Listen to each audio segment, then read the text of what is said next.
नमस्कार। आमी Sushmita village cooking channel রাধেতে সবাইকে স্বাগতম। আজ আমি আপনাদের জন্য নিয়ে এসেছি দারুণ একটি রেসিপি। আর এই রেসিপিটি এতটাই সহজ আর এতটাই মজার যে কেউ খুব সহজেই বাড়িতে বানাতে পারবেন। চলুন দেখে নিই এই রেসিপিটি বানাতে আমার কি কি লাগছে। এখানে আমি দুটো আলু নিয়েছি আর আলুটাকে খুব ভালো করে ম্যাশ করে নেব। আপনারা চাইলে এটা হাত দিয়েও করতে পারেন।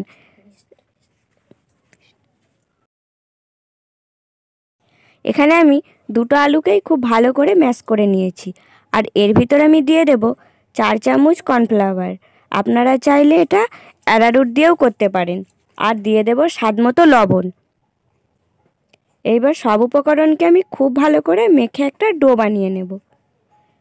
আমি একবারেই পুরো অ্যারারুটটা দিইনি, অল্প অল্প করে অ্যারারুট দিয়ে আমি পুরো ডোটা তৈরি করে নেব।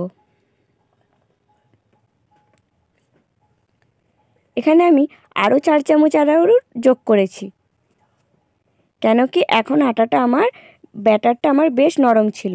দেখুন 4 চামচ অ্যারারুট যোগ করার পর আমি পুরো আটাটাকে সফট করে মেখে নিয়েছি। আর আটাটা কত সুন্দর মাখা হয়েছে দেখে নিশ্চয়ই বুঝতে পারছেন। এইবার আমি অল্প অল্প নেছি নিয়ে হাতের তালুতে নিয়ে গোল করে নেব।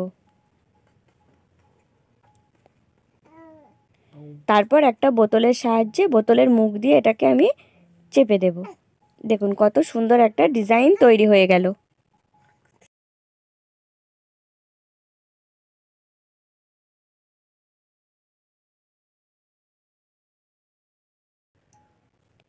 দেখুন আমি প্রথমে নাচি করে নিয়েছি, তারপর আমি বোতল দিয়ে সেম একইভাবে ডিজাইনটা করে নিয়েছি। একইভাবে আমি সবগুলো তৈরি করে নিয়েছি। দেখতে কত সুন্দর লাগছে। আপনারা বাড়িতে একবার বানাবেন, খুবই সহজ। এইবার আমি এগুলোকে রান্না করে নেব। আমি গ্যাসের ওভেনে কড়াই বসিয়ে দিয়েছি আর কড়াইটা গরম হয়ে আসতেই আমি দিয়ে দিয়েছিলাম জল। আর জলটার ভিতর আমি দিয়ে দেব লবণ। আমি এখানে লবণ ব্যবহার করেছি জলের ভিতরেই। তারপর একটু ভালো করে নাড়াচাড়া করে দেব। জলটা বেশ ফুটে আসলে আমি এর ভিতর এগুলো দিয়ে দেব। দেখুন এখানে আমার এগুলো সব ছাড়া হয়ে গেছে।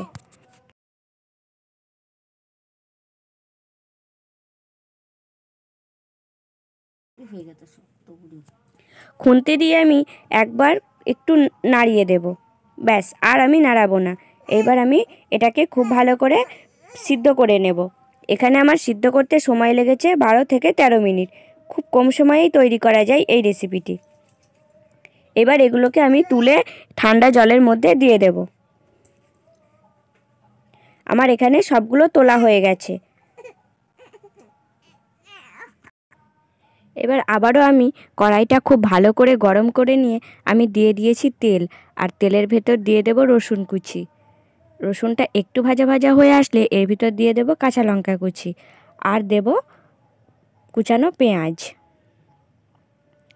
দিয়ে সব উপকরণগুলো আমি খুব ভালো করে নাড়াচাড়া করে একটু ভেজে নেব। খুব বেশি ভাজবো না, হালকা করে একটু ভেজে নেব।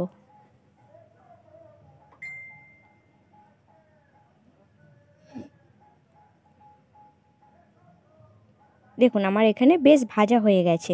একটু ভাজা হয়ে আসলেই আমি এর ভিতর দিয়ে দেব সস। আমি এখানে টমেটোর সস নিয়েছি 4 চামচ।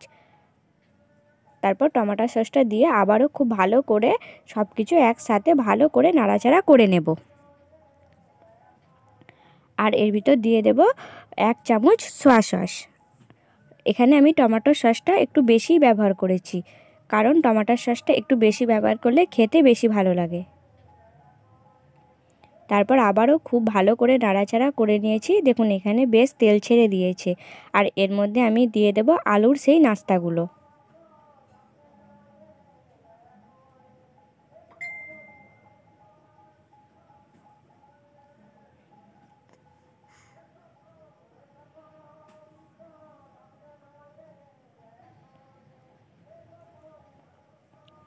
আমার এখানে সব আলুর নাস্তাগুলো এর ভিতর দেওয়া হয়ে গেছে।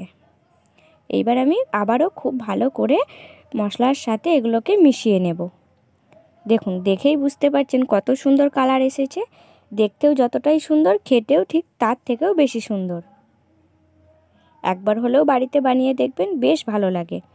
ভিডিওটি ভালো লাগলে অবশ্যই একটা লাইক করবেন, আর আমার চ্যানেলে নতুন হয়ে থাকলে চ্যানেলটি সাবস্ক্রাইব করার অনুরোধ রইল, যাতে করে আমার নিত্য নতুন ভিডিও সবার আগে পৌঁছে যায় আপনাদের কাছে।